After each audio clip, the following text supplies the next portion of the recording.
l'association, écoutez, le mieux c'est que vous la présentiez vous-même et puis à partir de là, on échangera avec vous. J'ai parcouru tout à l'heure le rapport, il est très bien fourni, je pense que le rapport est public, hein, on peut le trouver sur votre site. Sur le site internet. Voilà, alors le site internet il est là, donc c'est simple, hein, www.acidcom.org. Donc acidcom c'est ASIDCOM.org. Voilà. Alors une présentation de l'association, puis après on reviendra en détail, on a beaucoup de questions à vous poser. D'accord, donc ACIDCOM, c'est l'association de sensibilisation, d'information et de défense de consommateurs musulmans. Elle est créée en 2006 à Marseille par son fondateur, Monsieur Disponio. L'association, donc, elle a fait son parcours depuis. Elle a un comité à Grenoble, donc il y a une équipe de travail de 8 personnes. Elle a un groupe de travail, aujourd'hui elle est domiciliée à Lille. Elle a un groupe de travail de 3 à 5 personnes. On a 250 membres dans toute la France, donc des adhérents de l'association. Donc l'histoire en fait de la création, donc Monsieur Disponio, donc il a cité plusieurs personnes. Donc il y a l'histoire un peu de Monsieur Disponio et puis d'autres personnes qui l'ont accompagné de cette création. Donc lui, c'était suite à son voyage au pèlerinage. Donc il a fait un pèlerinage et au retour il s'est rendu compte que les consommateurs, les pèlerins musulmans français particulièrement, ils n'étaient pas couverts pour tous les risques et les problèmes qu'ils peuvent rencontrer au Hajj. Donc il s'est dit il faut faire quelque chose et donc il a essayé un peu de mobiliser des gens autour de lui. Et autour de lui il y avait un groupe de jeunes, ils travaillaient sur le projet les baptiseurs de la vie. Sonar al-Hayat. Et en fait, bon, ils ont lancé l'association. Donc moi, je fais pas partie des membres fondateurs. Donc voilà, il peut y avoir plus de détails sur la fondation que je connais pas. Pour ma part, j'ai rejoint l'association en 2007 à Grenoble. J'habitais à Grenoble et moi, ma motivation, c'était justement la question du halal, de l'abattage rituel, parce que quand j'ai rejoint en 2007, il y avait tout plein de projets en fait au niveau français, européen qui étaient déclenchés dans le sens d'interdire aux musulmans d'abattre rituellement. Et l'association, elle a beaucoup contribué dans ce débat et elle a participé dans le rapport en fait de force pour maintenir ce droit pour les musulmans qui est encore menacé aujourd'hui. Voilà. Donc l'objet de l'association, c'est défendre les consommateurs musulmans, les sensibiliser, donc éduquer. Parce qu'il y a beaucoup de travail d'éducation qu'il faut faire. Malheureusement, aujourd'hui, ce travail n'est pas suffisamment fait dans les mosquées et tout ça. Donc, il y a beaucoup de travail à faire sur la consommation qui n'est pas fait aujourd'hui. Informer, parce que l'information, elle n'arrive pas aux consommateurs musulmans complète. Elle est très partielle, voire inexistante des fois. Et défendre, parce que les consommateurs musulmans, ils ne sont pas représentés par ailleurs que au sein de... Bon, aujourd'hui, il y a SICOM, il y a d'autres qui essayent de se mobiliser pour faire des associations de consommateurs, mais c'est le meilleur moyen pour représenter nos intérêts. En quelque sorte, un minimum d'organisation, de concertation pour pouvoir peser, se faire entendre. Parce qu'en face, c'est pas n'importe qui. Le marché du halal, c'est plusieurs milliards d'euros par an. Donc c'est clair que individuellement, un petit collectif, c'est pas suffisant. Il faut vraiment se créer, se constituer en association et aussi avoir du monde derrière soi. Donc je pense que une campagne d'adhésion, j'imagine, plus il y a de monde, plus votre voix pèsera. Donc c'est le principe d'une association de consommateurs, hein, comme UFC Que Choisir. C'est un très grand nombre d'associations de consommateurs dans toute la France. Elles ont réussi à modifier beaucoup de lois sur les aspects, que ce soit assurance, dans les banques. Il y a beaucoup de lois qui passent, mais qui viennent, la source, c'est ces associations-là. Ce qu'on essaie de mettre en place, c'est un outil pertinent et puissant pour les consommateurs musulmans. Aujourd'hui, après ces 7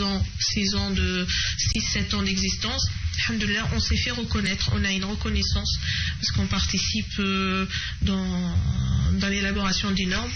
On siège dans la commission de l'AFNOR sur le halal. On est invité un peu en France et dans le monde. Alors, pour expliquer, l'AFNOR, c'est l'agence... c'est l'association française de normalisation. D'accord. Donc c'est un établissement public qui se réunit, donc avec autour de lui, donc il y a les représentants de l'État, enfin des services sanitaires et tout, et aussi la société civile représentée par des associations. Et des industriels aussi. Et le gouvernement, l'État aussi est représenté dans les commissions, parce qu'il y a des aspects, tout ce qui est réglementation, c'est l'État qui siège dans ces commissions. Donc vous avez plusieurs branches, hein. Donc il y a la question du Hajj, on n'abordera pas ça aujourd'hui, mais ça serait intéressant aussi de revenir, parce que on entend de plus en plus les arnaques au Hajj, sur la Mecque, les visas, et aussi nous expliquer aussi la flambée des prix, est-ce que c'est raisonné ou pas. Ça pourra faire l'objet d'une autre émission. Là, on va se concentrer donc sur la question du halal. Vous avez mené une enquête, elle débute en 2007, vous avez fait un sondage au Rassemblement annuel des musulmans du Nord, où vous disiez que 98% des sondés sont pas satisfaits ont des doutes sur la question du halal, sur le caractère halal de 89%, pardon, ouais. Donc c'est effrayant ce chiffre. Mais ils ont des doutes pourquoi justement En fait, déjà le public qu'on a enquêté, c'était dans le cadre de la rencontre annuelle du musulman. Donc c'est un public qui est assez pratiquant et qui s'informe, qui va vers l'information. Donc ces personnes-là, c'est des gens qui s'informent, que ce soit par internet, que via sitcom. Donc c'est des gens qui sont informés, qui ont le doute, et ils ont raison d'avoir le doute. Parce que l'information qui passe, c'est les gens qui s'informent, ils ont cette information du doute sur le caractère halal aujourd'hui sur le marché français. Voilà. Alors on ne va pas jeter l'opprobre, parce que je sais qu'il y a aussi des bouchers qui nous écoutent. On va citer aucune boucherie ce soir, n'ayez crainte, c'est vraiment, on va faire de la pédagogie, de l'information aux consommateurs. Donc après on n'est pas là on n'est pas la police morale, dire cette boucherie est halal ou pas, c'est pas notre objectif, mais d'apporter une clarification, une méthodologie, donner aussi des outils aux consommateurs pour s'informer, et je pense que c'est la moindre des choses. Voilà, c'est pas... Donc la démarche de la sitcom, ça a toujours été clair. Si on s'attaque pas à surtout pas aux boucheries, hein.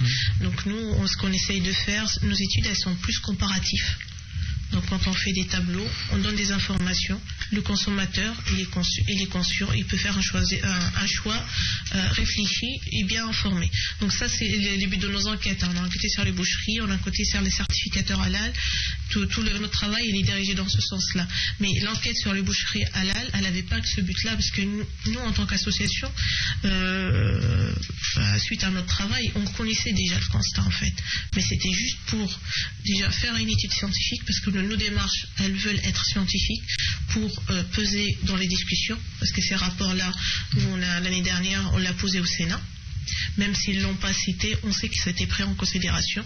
Parce que la problématique du halal, on évite toujours de la citer, on parle de l'abattage rituel, tout ce qui ne va pas, mais dans tout ce qui concerne les droits des consommateurs musulmans, parce qu'on parle des droits des autres consommateurs, en relation avec la question du halal, mais les droits des consommateurs musulmans, ils ne sont pas correctement apportés.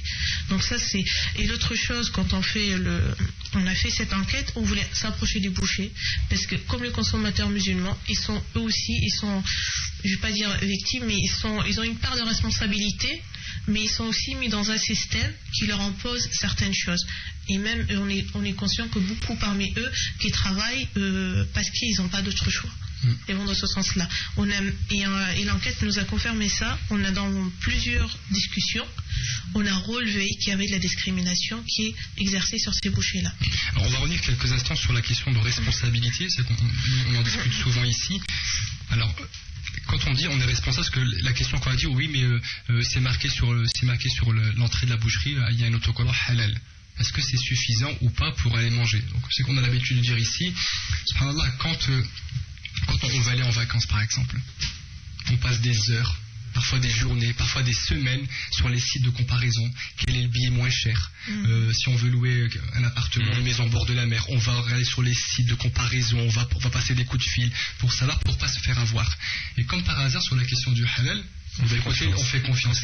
Est-ce que demain vous allez acheter une voiture, vous allez dans un concessionnaire, ou je sais pas, une vente aux enchères ou sur des sites de vente de voitures, est-ce qu'on achète la voiture au premier coup d'œil parce que c'est marqué très bonne occasion, état impeccable? Personne ne ferait ça. Oui, mais en fait, donc pour préserver sa foi, on est prêt à fermer les yeux. Et ben il y a une étiquette halal sur la vitrine. Mais en fait, cette attitude de confiance, c'est pas un choix en fait. Nous, ce qu'on a remarqué chez les consommateurs, c'est pas un choix qu'ils ont fait de faire confiance, c'est parce qu'ils n'ont pas d'alternative. Aujourd'hui, il y a une sorte de discrimination indirecte envers les consommateurs musulmans. Moi, je suis consommateur musulman. Je veux un produit halal, issu d'abattage rituel tel qu'il est défini dans ma religion. Donc, selon mes convictions religieuses, je vais chercher ce produit-là, impossible de le trouver. Je ne peux pas le trouver. Je ne peux pas trouver le produit halal. Je ne peux pas vérifier que ce qui me vend le boucher ou Carrefour est conforme à mes convictions religieuses. Donc ça, c'est le choix, le seul choix qu'on laisse aux gens. C'est qu'on mange cette viande-là en espérant que la responsabilité soit portée sur le boucher, et le boucher la porte sur le livreur musulman, et le livreur musulman la porte sur le sacrificateur. Et le sacrificateur, et lui, il est soumis aux conditions de travail à l'abattoir. Ou il travaille comme ça, ou il part. Donc aujourd'hui, c'est ça la réalité du marché halal. Donc les consommateurs qui essayent de s'en sortir justement, et ils veulent plus dire ouais c'est Raqabto, c'est le boucher, ils essayent de chercher, c'est très difficile. Alors il y a deux solutions: ou prendre sa voiture et partir très loin, là où il y a les rares abattoirs. Je me permets de citer l'abattoir d'Atiche parce que c'est le seul abattoir dans l'agglomération qui fait de la volaille sans électronarcose. Toute la volaille sur l'île, c'est avec électronarcose. Électronarcose, c'est un terme technique. C'est les volailles passent dans un bain électrique, elles sont électrifiées avant d'être abattues. Et c'est pas sûr qu'elles sont vivantes au moment qu'elles sont abattues rituellement. Selon beaucoup d'études, il y a beaucoup qui meurent avant même, donc ça on peut pas le vérifier. Mais c'est de la torture. Parce que nous, en consommant ces volailles-là, on participe à ce procédé qui n'est pas forcément conforme avec notre éthique de consommateur musulman. Donc ou bien prendre sa voiture, aller dans un abattoir comme ça. Il y en a d'autres malheureusement qui font le choix d'aller abattre clandestinement. Et ça joue en défaveur des consommateurs musulmans, parce que ces gens-là, au lieu de manifester leurs besoins clairement en adhérant à des associations comme ASICOM, en interpellant des autorités locales ou nationales, ils vont choisir la voie clandestine. On sait qu'ils existent, on sait qu'il y a ces abattages, mais on ferme les yeux. Et donc les choses perdurent jusqu'au jour où on n'aura plus le choix de faire clandestinement. Donc c'est là où notre responsabilité demeure. En quelque sorte, c'est à nous de prendre les responsables en consommateurs, s'organiser, aller vers les personnes compétentes, les associations qui veulent bien se charger de ces questions difficiles. Alors il n'y a pas d'intérêt financier sur des associations, ça a but non lucratif. Vous n'êtes pas arrivé ici en dernière voiture cabriolet, je vous rassure. Donc vraiment, voilà, il faut c'est chacun de sa responsabilité, aller faire confiance, et puis vous donner les moyens de faire le travail, tout simplement. Notre association, vraiment, on fait un travail intellectuel. Si vous allez sur le site internet, c'est un travail intellectuel que personne ne voudra le faire. Parce que les industriels, ils arrivent à vendre dans cet état de choses. Les enjeux politiques et sociaux, elles ne sont pas forcément en faveur du consommateur musulman. Donc la réglementation, on veut la maintenir comme ça, même la rendre plus sévère par rapport à notre loi. Donc ce travail, on sait que personne ne voudra le faire. Donc c'est à nous de le faire. Et comme on n'a pas de moyens de le faire financièrement, c'est des personnes, c'est des ingénieurs, c'est des docteurs bénévoles qui font ce travail-là pour les consommateurs musulmans. Et on rend tous nos rapports publics pour que les autres acteurs musulmans sur le marché puissent en bénéficier, et pour que d'autres acteurs qui continuent à abuser de la confiance des musulmans, ils se rendent compte qu'il y a du travail qui est en cours et qui va un jour il va se faire valoir pour récupérer les droits des consommateurs.